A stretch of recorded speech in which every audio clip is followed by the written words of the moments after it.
Well, it is absolutely a Schumer shutdown, as yesterday in the United States Senate, the cloture was not invoked on debate over the CR. Boy, I hate that I'm such an inside the Beltway nerd that I know just what I said. Continuing resolution would have kept the government funded. It passed in the House, as we reported earlier this week. All the Senate had to do was agree to stop debating it. But see, you need 60 votes for that.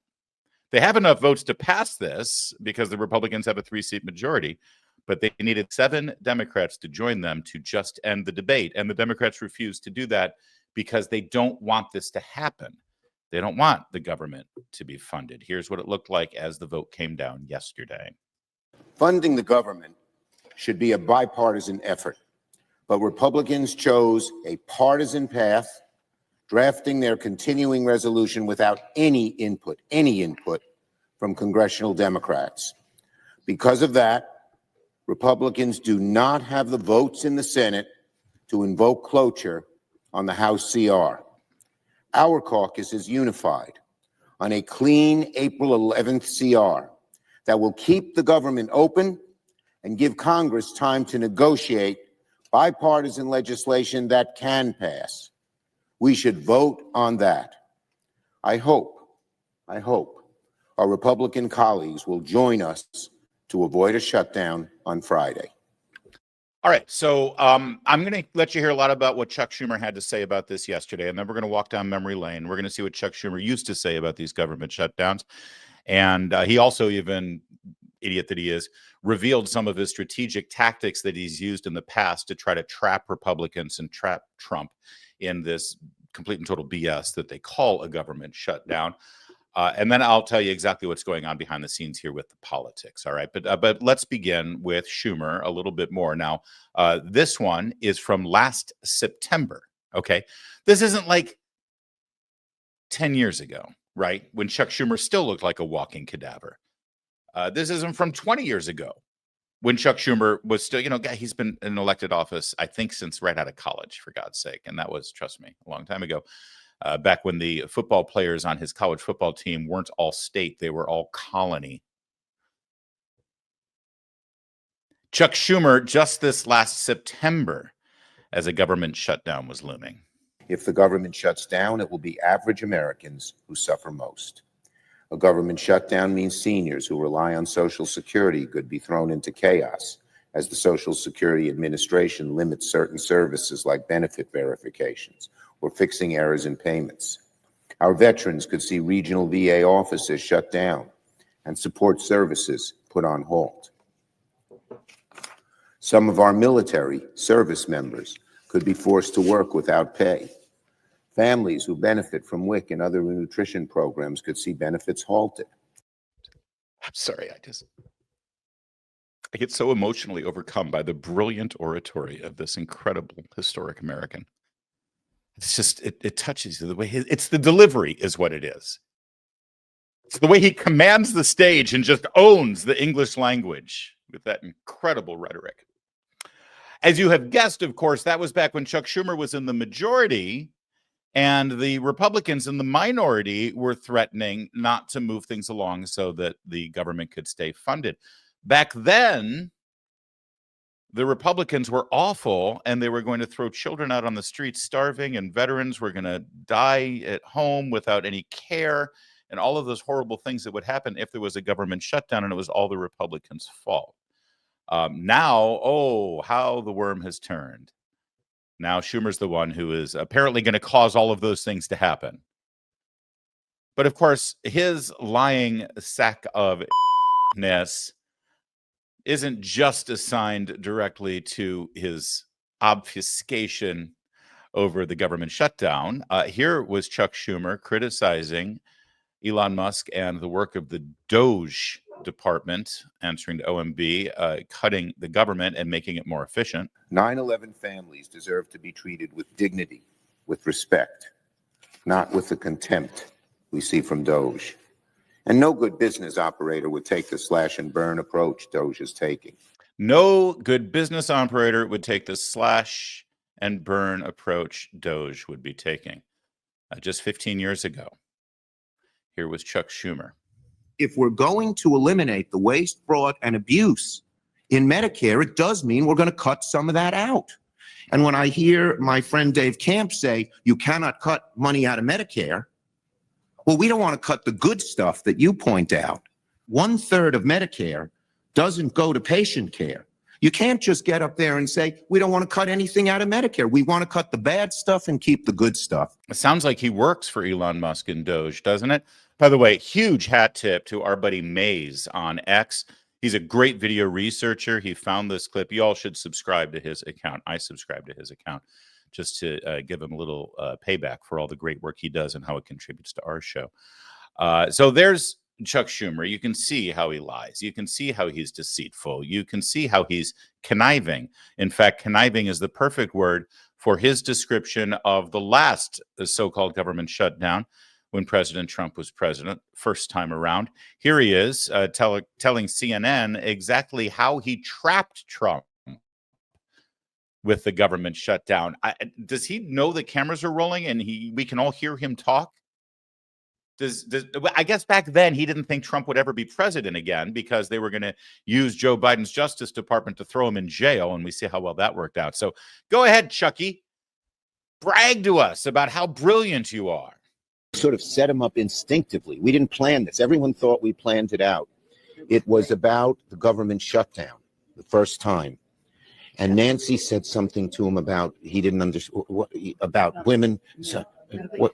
Chuck was masterful. Well, he was masterful. She set him up so I could go in for the kill. No, but he was masterful. He's talking to him about the government shutdown and about immigrants and the rest. And he says, I'll take ownership of the shutdown. Said, so, Mr. President, will you own the shutdown? Yes, I will. And that was, oh, thank you very much. Boy, it's just really, that is good television right there. I didn't expect to be this overwhelmed emotionally watching Nancy Pelosi shove nosh down her throat while kibitzing with Chuck Schumer about how they set up Donald Trump and went in for the kill. These are just awful human beings. Horrible. And by the way, you should hear what the Democrats are saying right now about what's going to happen with the government shutdown, a government shutdown that they are engineering. This is the Democrats' Schumer shutdown. Republicans have the votes. They passed it in the House. They have the votes in the Senate if Democrats could just, get out of the sandbox and let the big boys, grown-ups vote. So they're causing the shutdown. And now look at them screaming bloody murder about what's going to happen because of their government shutdown. In my opinion, if we're shut down, you can't be fired. And what does that mean? It does mean that people will not be paid, but it does mean that they will get their back pay. So hopefully we can stop some of the bleeding. We just saw that the Department of Education laid off 50% of their workforce. So I don't really understand why anybody would say, oh, we got to take the high road. Listen, he is decimating the federal government. And you're talking about whether or not we're going to keep the doors open. He literally is shutting down departments anyway. So they're decimating the federal government. By the way, decimate means to kill off 10% of a group. And that's honestly not good enough for me. So we want much more than decimation, Jasmine. But sure. They're firing people from the federal government. So our only recourse is to shut it down so we lay off all the rest of them. You have to be as brilliant as Jasmine Crockett to understand that language and that logic. Amy Klobuchar back in the Senate. Shutdowns are not good for the economy. Yeah, we're going to ruin the economy while we're at it as well. All these horrible things that's going to happen with the shutdown that we're causing. What do you say, Bernie? The truth is that shutting down the government is a serious and dangerous action that we must do everything possible to prevent. Shutting down the government would impact tens of millions of our fellow Americans who would be unable to access government services. It would severely impact federal employees who would not get the paychecks they expected. It would also have a very significant impact on our armed forces. In other words, we must do everything that we can to prevent a government shutdown. That, of course, was many years ago. Now, Bernie Sanders is leading the charge to do all of those very things that he just warned about. How about you, Tim Kaine? This was 2013. A senator from Virginia. Some of the hardest effects of shutdown will be seen in my state, and they're already starting. Even before we get to midnight on Saturday, September 30, my office has been flooded with more than 600 constituent comments expressing their concerns about government shutdown. And what I'd like to do, Mr. President, is just share some of the stories that I'm hearing from Virginians. April from Orange County writes, quote, "My husband is a member of the Army Reserves and he's preparing for deployment to Africa next year. His training has been delayed due to funding with the close of the fiscal year, and shutdown will certainly delay the training even further." So what does that mean? Do you deploy without adequate training, or is the deployment date changed? Families have planned around this. Employers have planned around this. A government shutdown affects April and her family. Jennifer from Norfolk writes, "My husband is a U.S. Marine veteran who utilizes the VA. A government shutdown places an undue financial and emotional burden on my family." Now, of course, this was a government shutdown that they were warning about back then, that they were blaming on the Republicans because they weren't voting along with the majority Democrats. Now, the roles are reversed. They're doing all of these things due to their shutdown, and no doubt they're going to blame Republicans for that as well. I think our favorite one, though, has got to be Elizabeth Warren. She, at the time, also warned about all the dire consequences of a government shutdown. Take it away, Polka. The government shutdown is throwing a major wrench into a fragile economic recovery. Nearly 1 million federal employees are sitting at home for no reason, and other public servants are working but not earning a paycheck. Cancer patients are being turned away. Veterans' benefits are at risk. Basic nutrition services for pregnant women and new moms will be disrupted. Small businesses won't be able to get federal loan guarantees. The anarchy gangs have shut down the government, holding the country hostage. The consequences of this shutdown are real. Less accountability for cheaters and rule breakers. Less opportunity for our children. Cracks in the foundations that businesses need to succeed. And a tilted playing field that limits opportunities for all of our people. We know that government doesn't always work. We know that no institution is infallible. People make mistakes, ideas fail, and sometimes we get things wrong. But our response isn't to give up. Our response isn't to sit back and say, "I told you so." We're not a nation of quitters. Our response, the American response, is to fix it, to make government work better. But time and time again throughout our history, we have reaffirmed the simple truth that government matters.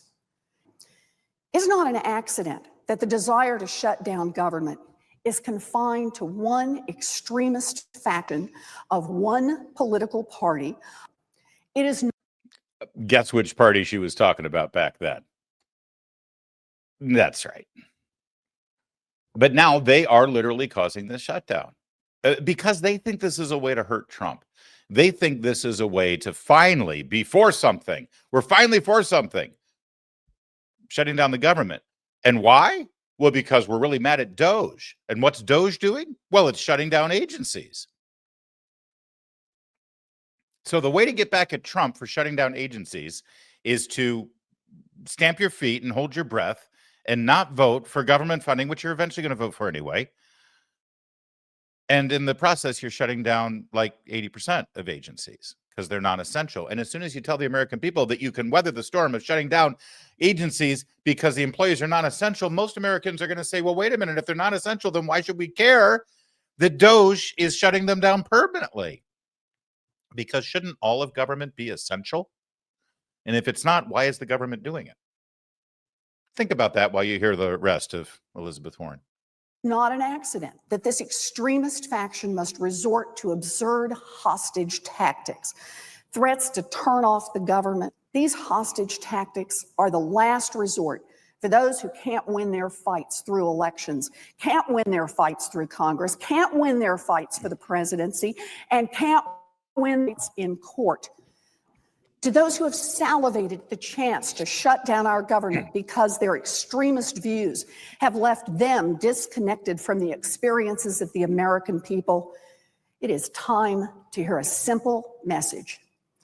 Sooner or later, the government will reopen because this is a democracy, and this democracy has already rejected your views. Well, we're a constitutional republic, but that constitutional republic has, in fact, rejected her views and her party's views. You just heard her say this is a party that is frustrated because they can't win elections and they can't win the White House. And well, we just did win all of those things. So now who's throwing the tantrum? Now who's deciding that this is the only way that they can fight back? It would be the Democrats. But of course, they have no shame. So they will continue to shamelessly lie. Oh, speaking of shameless liars, let's skip forward now to the present because we've got Adam Schiff. Adam Schiff, please explain the government shutdown to us. Had the government shut down, hundreds of thousands of people would have not gotten their paychecks. I am so sorry. I thought this was the video he put out yesterday. We should have done this side by side, Kevin. I'm sorry I didn't compare notes with you. This is Adam Schiff. Last time there was going to be a government shutdown, and he was so terrified about it. Of course, yesterday he put out another video of himself talking about how it's absolutely glorious that they're going to shut down the government. In fact, it's the most virtuous thing you can think of because he's Adam Schiff. But yes, here he was warning back in the day. Had the government shut down, hundreds of thousands of people would have not gotten their paychecks. Federal employees would have been furloughed, sent home. Others deemed essential, like TSA workers, they would have been forced to go to work and not paid. Service members in the military would be forced to go to work and not get paid. I just want you to know that everybody gets paid, whether they get paid on a timely basis when their paycheck is due or whether they have to wait a couple of weeks. They all get paid. It's good to be a federal worker, I assure you. That's why so many of them fight to keep their gigs. Congressman Wesley Hunt of Texas, we're going to let him have the last word here as he put together a pretty good montage for an amateur. I wonder who's working in his office with this video of the Democrats back in the day. Republicans are marching America to a painful government shutdown. But we need traditional Republicans to break with MAGA extremists so we can keep the government open. Republican shutdown will cost 6,306 of her constituents their paychecks. Put the bill on the floor for an up or down vote so we can end this MAGA Republican nightmare. And if you don't, you own this government shutdown. And we could put the threat of a shutdown behind us. Our agreement would keep the government open, provide emergency aid for communities battered by hurricanes and other natural disasters. It's about the harm that House Republicans will do to the American people if the government shuts down.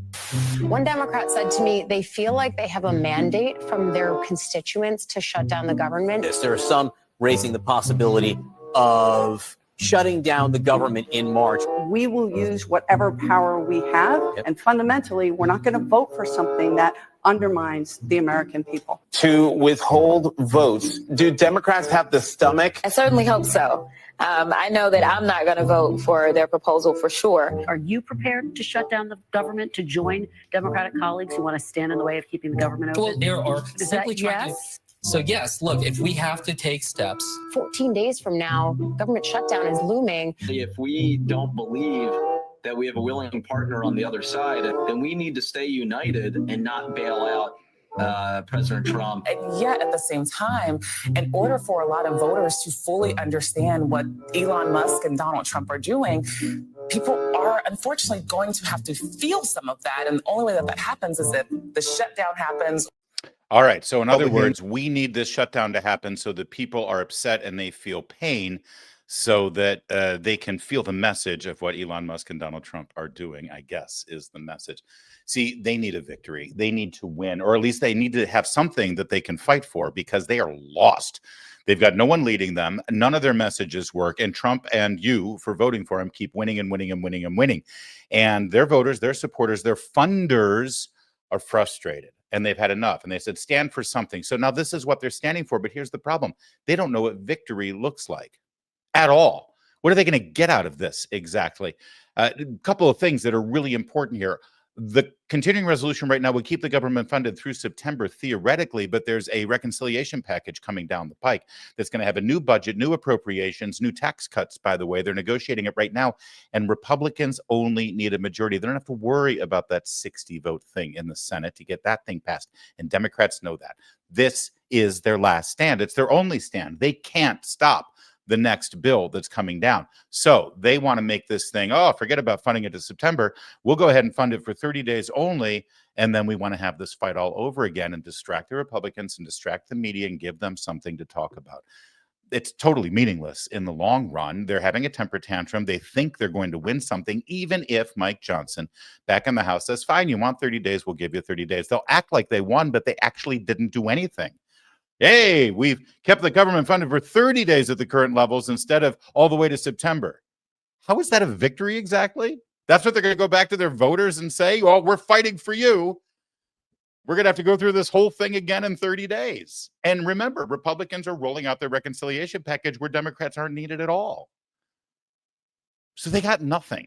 They've got absolutely nothing. And we just showed you how they lie and they lie and they lie and they lie. And they're led by the chief liar, the aforementioned lying, deceitful, conniving sack of Chuck Schumer. Senator, lying, deceitful, conniving sack of Chuck Schumer. With all due respect, he's an awful man, and he thinks he's going to trap Trump again, but he won't. They're going to lose this time, and even if they do succeed in keeping the government not funded over the weekend or maybe even next week, trust me, Republicans are not in the same position as they've been in the past. And number one, they've got Trump leading them in the White House, and he's not worried about this kind of thing. Number two, they're not beholden to CNN and ABC to tell their message. They've got us. They've got alternate forms of media to make sure that you and vast majorities of the listening and viewing public know the truth about what's going on in Washington, D.C. And ultimately, we're going to be able to point something out. The last thing that they want you to know, which is, look, they're terrified of Doge. They're terrified of Elon Musk. They're terrified of cutting waste, fraud, and abuse and shutting down whole swaths of our government that aren't really doing a whole lot for you, the American people. And right now, everyone's furloughed. All the people that they don't want fired and shut down permanently, they're furloughed because they're deemed non-essential, and the sky hasn't fallen, everybody. So maybe Musk is onto something. Maybe Trump is onto something. Maybe we should accelerate this whole Doge thing. Maybe the Democrats, since they were lying to you before about that, they're now lying to you about this right now. Go ahead, Democrats. Bring it. We're ready for you. Game on.